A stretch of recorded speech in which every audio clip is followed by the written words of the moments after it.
Salut les gars, j'espère que vous allez tous très bien. Alors les gars, bienvenue dans cette nouvelle vidéo dans laquelle on va parler de Lionel Messi.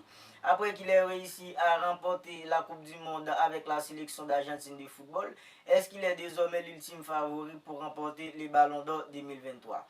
Alors dans cette vidéo les gars, on va voir les raisons pour lesquelles il est le grand favori pour remporter le Ballon d'Or 2023. On va voir aussi quel joueur pourrait l'empêcher de remporter son 8e Ballon d'Or. Et on va aussi voir les scénarios improbables qui peuvent lui priver de son 8e Ballon d'Or. Les gars, on va revenir un peu tranquillement sur tout ça dans cette vidéo.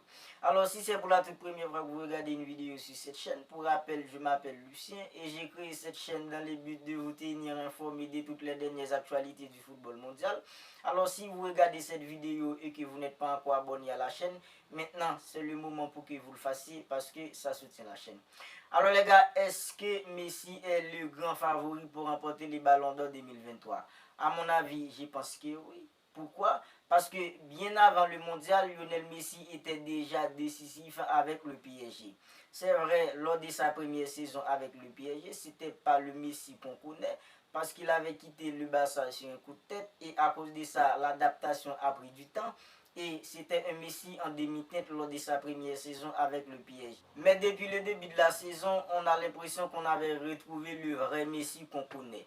Un Messi qui joue au football comme il avait l'habitude de le faire, un Messi qui marque des buts, et non seulement il marque des buts, il fait des passes décisives, et en fait, c'est l'un des joueurs le plus important dans l'entrejeu du PSG parce qu'il revient souvent au milieu pour permettre avec le PSG d'avoir la supériorité numérique au milieu. Et c'est un Messi qui était déjà au niveau avec le PSG. Maintenant, arrivé au mondial, c'est tout simplement extraordinaire parce que sur 7 matchs, Lionel Messi a été élu 5 fois meilleur homme du match. Et c'est un Messi qui, on avait l'impression que c'était lui qui portait l'Argentine vers le trophée. Parce que à chaque match, c'était lui l'homme de la situation. Face au Mexique, c'était lui qui avait débloqué la marque pour l'Argentine. Et face à la Pologne, c'est vrai, il était un petit peu en demi-tête et il avait loupé un penalty. Mais en huitième de finale, c'était lui l'homme de la situation. En quart de finale, il a répondu présent. En demi-finale, c'était tout simplement un Messi extraordinaire avec une course plus que de 40 mètres et une base décisive extraordinaire pour un joueur comme Julian Alvarez. Et en finale, il a répondu présent. Malgré Kylian Mbappé a failli gâcher la fête, mais Lionel Messi a répondu présent et l'Argentine a remporté la Coupe du Monde après 36 ans. Maintenant, avec tous ses stats individuels, meilleur joueur de la Coupe du Monde et collectivement, il a remporté la Coupe du Monde. C'est l'un des trophées les plus importants de la saison parce que la Coupe du Monde a eu lieu en décembre. Et ça représente plus de 70% au Ballon d'Or. Pour ma part, je pense que collectivement et individuellement, Lionel Messi a déjà fait 80% du travail. Maintenant, quel joueur pourrait lui priver de son 8e Ballon d'Or? Les gars, on pourrait dire Kylian Mbappé. Parce qu'avant le mondial, Kylian Mbappé était lui aussi décisif avec le PSG. Et au mondial, il a lui aussi fait une grande Coupe du Monde. Surtout après le triplé qu'il a inscrit lors de la finale. Et avec ce triplé-là, ça lui met un petit peu au devant de la scène.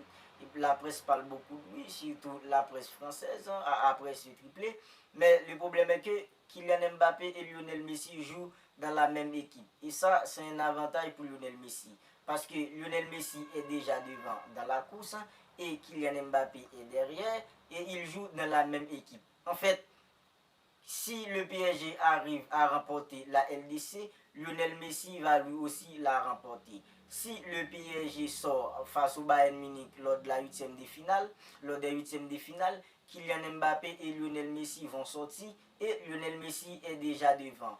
En fait, Kylian Mbappé pourrait être celui qui peut empêcher à Lionel Messi de remporter son 8e Ballon d'Or, mais puisqu'ils jouent dans la même équipe, en fait, les résultats en club sont un petit peu liés. Maintenant, les scénarios improbables qui peuvent le priver du Ballon d'Or, on pourrait dire que s'il est blessé, s'il ne joue pas ou s'il est médiocre. Et si le PSG arrive à remporter la LDC avec un Kylian Mbappé monstrueux et un Lionel Messi médiocre, on pourrait dire que ça pourrait lui priver de son 8e ballon d'or. Mais pour que ça arrive, ce sont des scénarios improbables. Et avec un Lionel Messi qui est en forme, il est en confiance et il est en jambes. Et on l'avait vu lors de la Coupe du Monde. C'était un Messi en feu et il a remporté la Coupe du Monde. Ça le met en confiance et il sait très bien qu'il a un avantage à la course du Ballon d'Or, mais ce n'est pas encore terminé. Je pense que ce serait très difficile pour que Messi n'arrive pas à remporter son 8e Ballon d'Or. Alors les gars, voilà la raison pour laquelle j'ai dit pour moi, Lionel Messi est le grand favori pour remporter le Ballon d'Or 2023. Alors si pour vous c'est le cas, n'hésitez pas à me mettre vos idées dans les commentaires. Alors les gars, c'est tout pour cette petite vidéo. Si vous avez apprécié, n'hésitez pas à me le faire savoir en me laissant un commentaire et aussi un pouce bleu. Et si vous n'êtes pas encore abonné à la chaîne les gars, n'oubliez pas de le faire pour ne rien manquer. S'il vous plaît les gars, abonnez-vous parce que ça soutient la chaîne. Je vous dis à très bientôt pour une autre vidéo.